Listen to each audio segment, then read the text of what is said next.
असम में भाजपा सरकार के मंत्री और नॉर्थ ईस्ट के प्रभावशाली नेता हेमंत बिस्व शर्मा ने कहा है कि मुस्लिम समुदाय बीजेपी के लिए वोट नहीं करता है और बीजेपी को वो सीटें नहीं मिलेंगी जो मियां मुस्लिम के हाथों में है।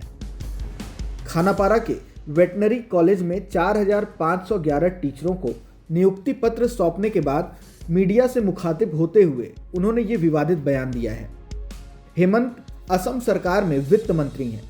उन्होंने यह भी कहा कि बीजेपी को मुसलमानों के वोटों की आवश्यकता भी नहीं है। वह यह बात अनुभव के आधार पर कह रहे हैं। बताते चले कि असम में अगले 3 महीनों के भीतर विधानसभा चुनाव होने जा रहे हैं। चुनाव से पहले सभी पार्टियों की सक्रियता बढ़ गई है।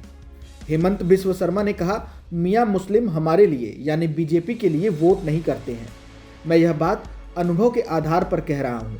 उन्होंने पंचायत और लोकसभा चुनाव में हमें वोट नहीं दिया।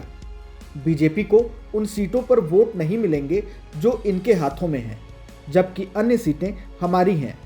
उत्तर पूर्वी राज्यों में बीजेपी के प्रभावशाली नेता ने आगे कहा, हालांकि हम इन सीटों पर भी अपने उम्मीदवार खड़े करेंगे ताकि जो लोग खुद को मियां मुस्लिम से नहीं जोड़ते उन्हें कमल या हाथी का विकल्प मिल सके। हेमंत ने कुछ दिन पहले असम के प्राइवेट मदरसों में आधुनिक शिक्षा व्यवस्था लागू करने की बात कहकर भी सुर्खियां बटोरी थी। उनका यह बयान भी काफी चर्चा में रहा था। हेमंत बिस्व शर्मा गुवाहाटी के जलुकबरी विधानसभा क्षेत्र से 2001 से 4 बार विधायक हैं। उन्होंने बीजेपी में आने से पहले कांग्रेस के टिकट पर 3 बार इस सीट का प्रतिनिधित्व किया है और 2016 में भगवा दल के टिकट पर भी जीत दर्ज की। इससे पहले भी हेमंत अपने बयानों के चलते चर्चा में रहे हैं। असम में सरकारी मदरसे बंद करवाने में उनकी बड़ी भूमिका रही है। उनका कहना था कि उनकी सरकार धार्मिक आधार पर दी जाने वाली शिक्षा के लिए सरकारी फंड्स नहीं खर्च करेगी। बता दें कि असम सरकार 614 मदरसों का संचालन करती थी। हेमंत का यह भी कहना है कि वह प्राइवेट मदरसों में भी आधुनिक शिक्षा व्यवस्था लागू करेंगे। बता दें कि असम विधानसभा में कुल 126 सीटें हैं, जिनके लिए चुनावों की तैयारियां चल रही हैं। चुनाव आयोग की टीम ने भी अपनी गतिविधि बढ़ा दी है।